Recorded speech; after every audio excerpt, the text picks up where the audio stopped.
Shout out to Deanne Thomas and Kevin Quintanilla. Thank you very much for subscribing to my channel. Don't forget to subscribe to my channel for your chance to have a shout out in future videos. Hello everyone, welcome back to another video. Today we'll be making liquid soap paste to store and dilute later.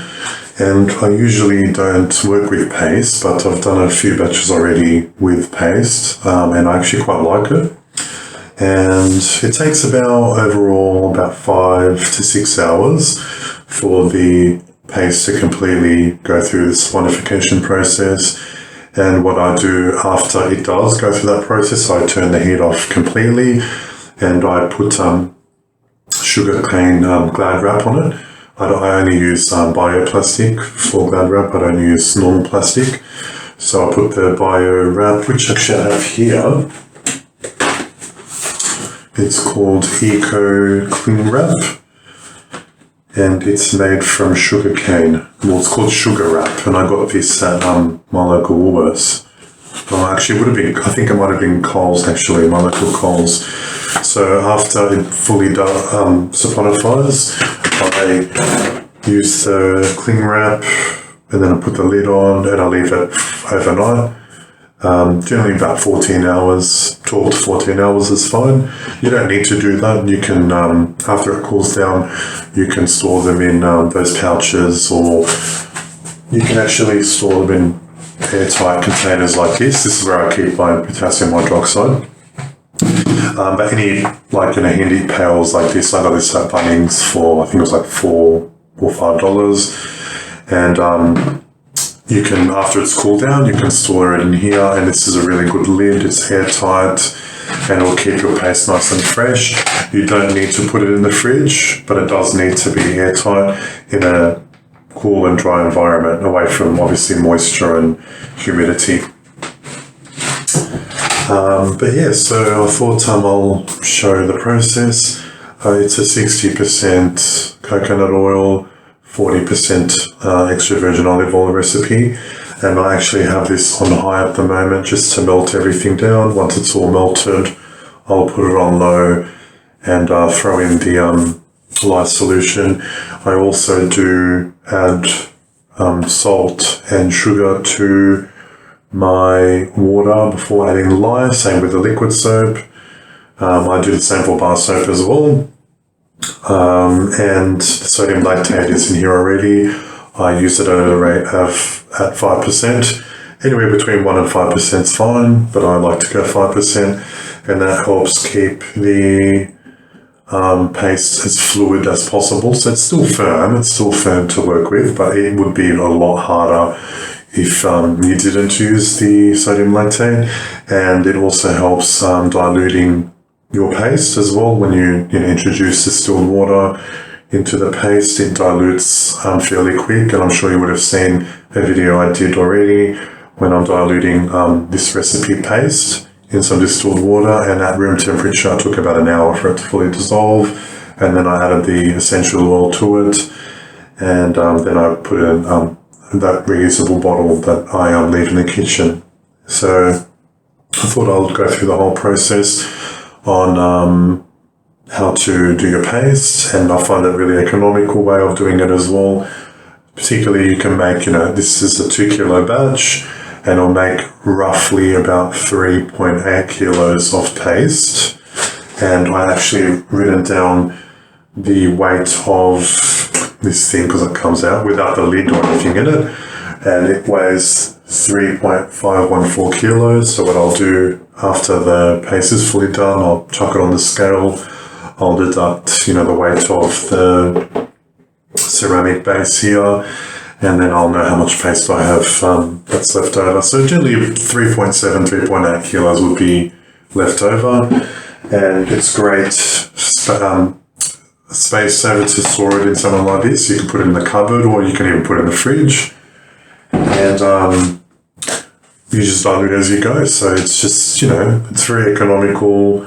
You can make a large batch and you can dilute later, and it's great for the home because you can use it for everything. You can use it to wash your body, You can use it to, wash your dishes, your clothes, mop the floors, clean the bathroom, the toilet, the walls, surfaces, whatever.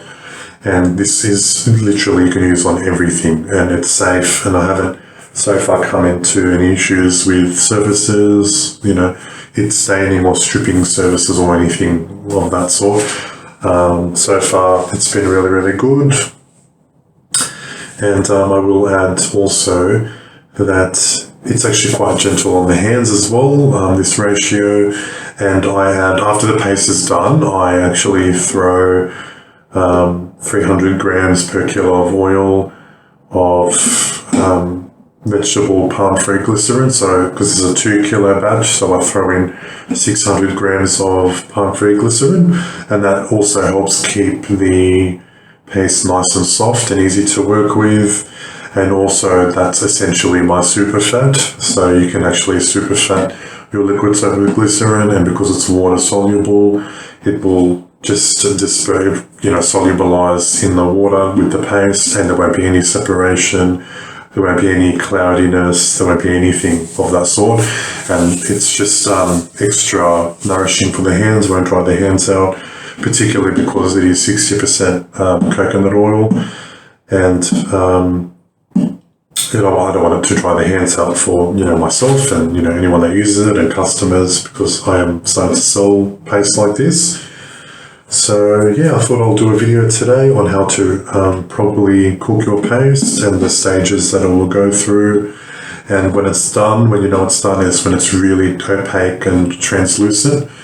You can kind of see through it. It's obviously because it's olive oil, so it is going to be a little dark, on the darker side, and also because I do add the sugar as well, and that adds to the darkness of the paste. But the paste is beautiful. You can actually even use the paste on its own, just take a little bit and just lather up like a bar of soap, but it's obviously soft. You can use it directly, you don't have to use it diluted. I've used it just to test it out. I took a bit of a chunk and used it in the shower, and it lasted a few washes, and it's really great, very, very nice. Liquid soap is beautiful to use. It is quite economical. So now I'm doing the hot process method, of course, in the crock pot. But when I first started making liquid soap, I actually did cold process. I actually didn't use a crock pot at all. What I did was, in a pot like this, for example, so this is a 7.6 litre stock pot, stainless steel, and that same amount will easily fit in this as well. So what I'll do is I would do it in here, and then, obviously reach it to trace, and it'll be quite hot as well. And what I'll do is I'll use that sugar cane wrap, and I would cover it to make sure it's as airtight and as sealed in as possible. Then I put the lid over it as well to really hold it in, and it traps the heat from inside the pot, and it fully cooks itself in about 24 hours. Between 24 and 48 hours. Sometimes it can, be, give or take 5 or 10 hours. But when this is finished cooking after 5 hours and it's, cooked paste, this is actually, the cold process method would be cooked paste as well. It just takes a couple of days. So really sealing in the heat and minimizing the amount of times you open it and, stir it around really cooks the paste. So you really don't need a crock pot. Obviously, a crock pot is a nice addition because it speeds up the process done after, 5-6 hours, but, you can by all means do cold process, which I will be doing a video on in a few weeks. I don't know when, but I will cover cold process. I'll do this exact same recipe, but cold process, and I will be doing cold process in future for this recipe for liquid soap paste, because of course it is, much more eco-friendly, not using electricity like, you do with a crock pot.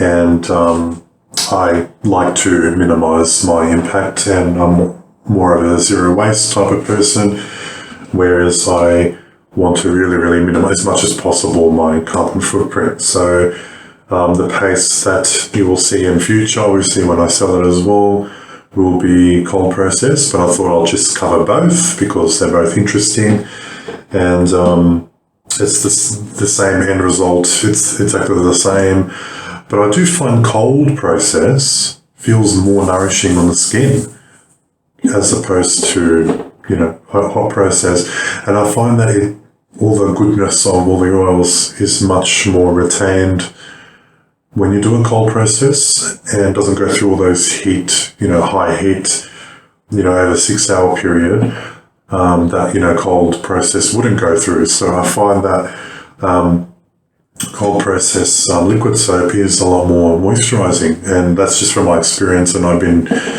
doing both for years and years now, like going on 3.5 years now. And I find that cold process seems to be more moisturizing.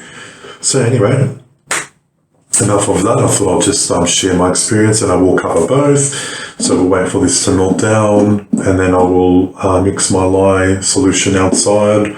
I tend to weigh my potassium hydroxide outside instead of inside, because I find it really dusty and really stinky when you mix it in water. So I just do all that outside. I don't do it inside. And as soon as that's cleared up and it's fully dissolved, I will throw it in here and just start the process. So hang in there and let's get soapy.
So it's been about 4.5 hours, I'd say. And you can see that it's starting to go really translucent. I'll probably hold a little bit up. So it's about, I'd say it's about 80% done. So I'd say probably another hour and a half. And every batch is going to behave different, I find, with liquid soap paste. You could get a batch that, you know, does it in 4 hours, and then the batch, you know, the next batch you do does it in 5 hours, and then the batch after that does it in 6 hours, and then it'll go back to 4 hours, and it's very random. I do find with liquid soap, it is quite random. It's not like bar soap where, you know, it's going to be the same every time. I do find that it does differ between batch, and also really what makes a difference is temperature. The weather as well, how humid it is, and if it's cold or hot. And if it's cold, then obviously it takes a little bit longer. And if it's hot, and it does hit a lot quicker. So it just really depends. But you can actually do a pH test just from the paste itself. And I've done it so many times that I know it's actually an accurate way of testing pH, because I can test it in here and I can dilute some in a bit of water and test it and it'll be the same.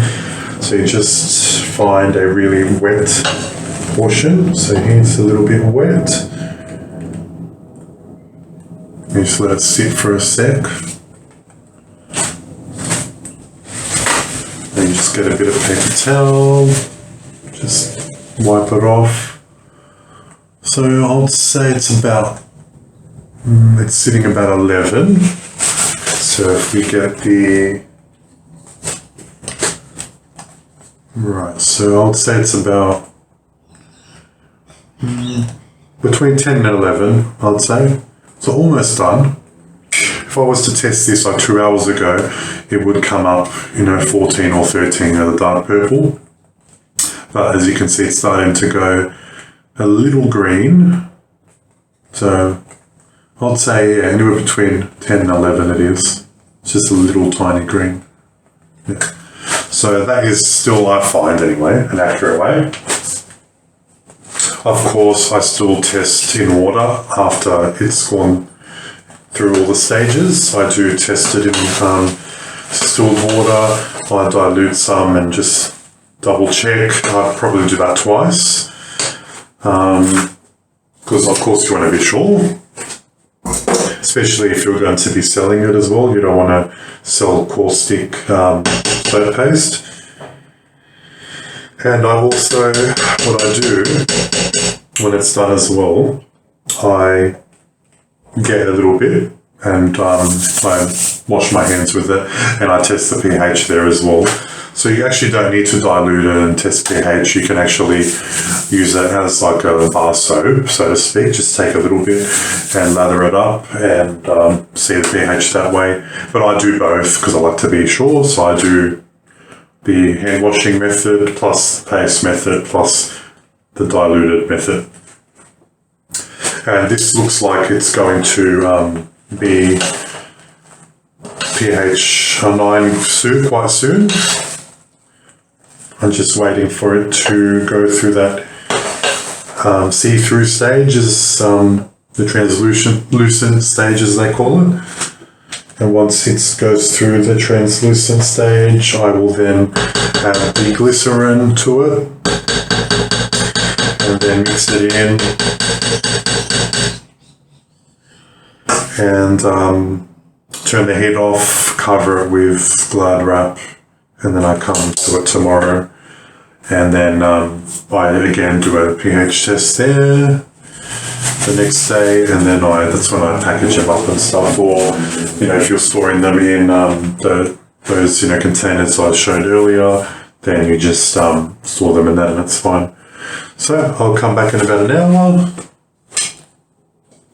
and I'll just come and take a peep on. I do take a peep on it every half an hour to 45, but I don't actually open it up until about an hour while I can see where it's, bubbling up, and I have to stir it.